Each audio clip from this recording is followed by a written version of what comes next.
सुनीता अपनी बहू उर्वशी के साथ रहा करती थी। उर्वशी हमेशा अपनी सास की चापलूसी किया करती थी और सास का हर एक मामले में साथ देती।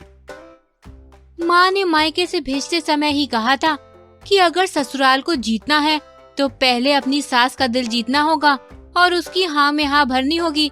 वही फॉर्मूला अप्लाई करते करते मैं भी सब कुछ जीत लूंगी, नाम, इज्जत, पैसा और सब कुछ।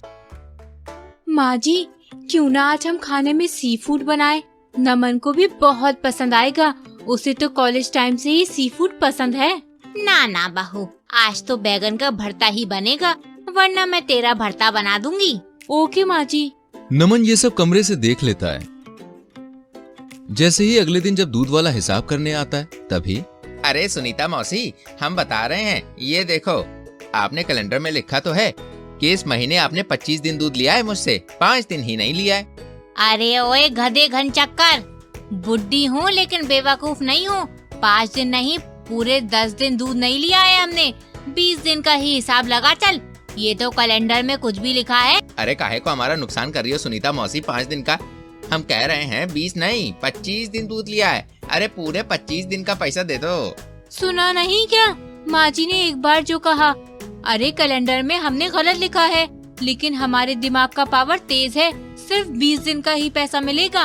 उर्वशी भी अपनी सास सुनीता की गलत में उसका साथ देती है। एक रोज पड़ोस की निर्मला चाची आकर सुनीता से लड़ने लगती हैं। क्यों रे सुनीता, दम है तो सामने बुराई करके दिखाना, पीठ पीछे क्यों करती है? रंबा जीजी ने सब बताया है मुझे। देख उर्वशी बहू, ये औरत पगला गई है क्या? मैंने किसकी बुराई की है? और नहीं तो क्या। और मिला चाची, जरा ना जुबान संभाल कर बात कीजिए, मेरी सास आपकी तरह नहीं है, समझी ना आप? और वशी बिटिया, शादी के पहले तो तू बड़ी ही तमीज से पेश आती थी, लेकिन अब तेरी सास की चापलूसी करते तू भी गलत सही में फर्क नहीं करती है। उर्वशी अपनी सास की चापलूसी करते करते उसका हर गलत काम में साथ दिया करती और हर चीज में हामी भरती, लेकिन उर्वशी इस बात से अनजान थी कि ये उस पर कितना भारी पड़ सकता है। माँ जी, आज शाम को सारा काम मैं जल्दी निपटा लूंगी। नमन और मैं, हम दोनों मूवी देखने जा रहे हैं। क्या? नहीं नहीं, कोई मूवी शूवी नहीं देखने जाएगा। नमन को जाना है तो जाने दे, लेकिन तू और मैं, हम दोनों शाम में मंदिर जाएंगे। लेकिन माँ जी। जब बात खुद उर्वशी पर आने लगती है तभी उसकी आंखें खुलने लगती हैं। उर्वशी बहू, अगले हफ्ते घर में मेहमान आ रहे हैं, 5 दिन तक रहेंगे, तब तक तू 5 दिन घूंघट में ही रहना। क्या? 5 दिन तक घूंघट में? मुझे तो शादी के वक्त 2 घंटे में ही मौत आ गई थी, 5 दिन में तो मैं सच में मर जाऊंगी। ज्यादा बकवास मत कर और जितना कहा है उतना कर। बेचारी उर्वशी को 5 दिन तक घूंघट में रहना पड़ता है। वो पूरा पूरा दिन घर का काम करती है और सास को कुछ बोल भी नहीं पाती है। जब वो कमरे में बैठकर रो रही होती है तभी वहाँ उसका पति नमन आता है। अरे उर्वशी, उर्वशी, आप समझ में आ रहा है ना, तुम्हारी चापलूसी कितनी महंगी पड़ रही है तुम्ही पर। पहले तुमने माँ की हर बात में उनका साथ दिया, लेकिन अभी तुम्हें उसी चापलूसी के कारण घुटन हो रही है और अब तो तुम माँ को कुछ बोल भी नहीं पा रही हो। इसलिए कहता हूँ चापलूसी मत करो, अपने लिए लड़ो और अपनी ख्वाहिशों के लिए भी। हाँ Naman, you are right baby. Urvashi उस दिन से सास सुनीता की चापलूसी करना छोड़ देती है और उनकी बातों पर ध्यान नहीं देती और जो उसे सही लगता वो वही करती और सास के गलत कामों में नहीं पड़ती। नीलताल में रहने वाली मालिनी देवी की 2 बहुएं थी, किंजल और निमकी। दोनों नई नवेली होती है और उनकी पहली रसोई से खुश होकर मालिनी उनसे कहती है, बड़की बहू निमकिया, छुटकन बहू किंजलिया, तुम दोनों की पहली रसोई तो एकदम धांसू बनी है, लेकिन जो बहू मेरा दिल जीत लेगी उसे ही मिलेगा खानदानी पुश्तैनी जेवरों का संदूक और प्रॉपर्टी का 50% हिस्सा, इसलिए कमर कस लो बहुओं। वाह, अब तो मैं आपको खुश करने के लिए किसी की भी बलि चढ़ा दूंगी। हाँ, माँ जी को खुश तो मैं ही करूँगी और तुम बस देखती ही रह जाओगी मेरी प्यारी देवरानी। वो तो वक्त ही बताएगा जेठानी जी, कौन किस पर भारी पड़ता है। अब दोनों देवरानी जेठानी के बीच टशन बन जाता है और दोनों ही एक दूसरे के कामों को बिगाड़ते रहते हैं। आज मैं माँ जी के फेवरेट मालपुए बनाऊंगी, वो भी घी में। इसी तरह उन्हें खुश करके मैं सारी प्रॉपर्टी और जेवर हड़प लूंगी। मेरे होते हुए ऐसा कभी नहीं होगा जेठानी जी।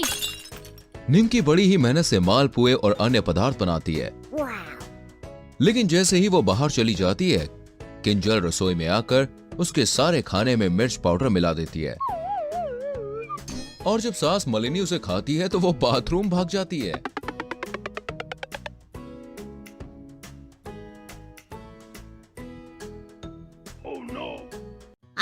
हे भगवान, इतना तीखा क्या तेरे बाप ने बनाया था? करम जली कहीं की। सॉरी माँ जी। निमकी समझ जाती है कि ये सब किंजल नहीं किया है, तो अब वो भी उसके काम में बाधा डालती है। मैं अच्छी तरह से जानती हूँ कि मेरी बुढ़िया बेवकूफ माँ जी मेकअप की कितनी शौकीन है, इसलिए मैं ये सारे नए ब्यूटी प्रोडक्ट्स उन्हें दे दूंगी। वो खुश हो जाएंगी और फिर पुश्तैनी जेवर और प्रॉपर्टी का आधा हिस्सा सिर्फ मेरा हो जाएगा। लेकिन किंजल के उन ब्यूटी प्रोडक्ट्स को निमकी दूसरे नकली प्रोडक्ट से बदल देती है और फिर जब मलिनी उन्हें अपने चेहरे पर लगाती है। नहीं किंजलिया, तू तो गई काम से। मलिनी किंजल के कमरे का दरवाजा लात से तोड़कर उसे गोल गोल घुमाकर उठाकर पटक देती है। माँ जी, मैंने तो आपको अच्छे और महंगे प्रोडक्ट्स ही दिए थे। तो क्या इन प्रोडक्ट्स को कब्ज हो गया जो ये रातों रात बिगड़ गए अंदर से? कल मुही मुझे चुड़ैल बना रही है। तू खुद एक बरगद वाली डायन है। अब तुझे 3 दिन तक खाना नहीं दूंगी मैं। मलिनी वहाँ से चली जाती है। छोड़ूंगी नहीं उस निमकी की बच्ची को। अब कोई चाल या साजिश नहीं होगी, अब सीधे उस निमकी को मारना होगा। ना रहेगा बाज न बजेगी बांसुरी। जब निमकी नहीं रहेगी तो सब कुछ मेरे नाम ही हो जाएगा। अपनी जेठानी निमकी को मौत के घाट उतारने के लिए किंजल उसके बाथरूम में करंट लगा देती है और जब निमकी बाथरूम में पैर रखती है तभी उसे करंट लगता है। हाँ, मम्मी। निमकी फौरन बाथरूम से बाहर निकल जाती है और सीधे हॉल में आकर मलिनी के सामने किंजल का गला दबाती है। तेरी हिम्मत भी कैसे हुई मुझे जान से मारने की? जायदाद और जेवर सिर्फ मुझे ही मिलेंगे, समझी तू? अरे छोड़ मुझे। तेरी तो ऐसी की तैसी कमीनी, मर जाना चाहिए था तुझे। कैसे बच गई तू भूतनी कहीं की? तू भूतनी, तू गवार, तू चुड़ैल और तू सांड मोटी भैंस भी। तेरी इतनी मजाल। अरे तू कुतिया, तू डायनों की डायन, महाडायन। मलिनी देवरानी और जेठानी के झगड़े से परेशान होकर एक ही बार में चिल्ला पड़ती है। अरे बस करो तुम दोनों की दोनों जाकर चुल्लू भर पानी में डूब मरो। इस पूरे झगड़े की फसाद की जड़ पुश्तैनी जेवर और प्रॉपर्टी है ना, तो अब मैं वो सब अपनी बेटी श्रेया को ही दे दूंगी। लड़ो मरो एक दूसरे को, नोचो या जान से मार दो, जो करना है करो। नहीं, ऐसा नहीं हो सकता। और आखिर में दोनों के हाथ कुछ भी नहीं आता और मलिनी सब कुछ अपनी बेटी को ही दे देती है।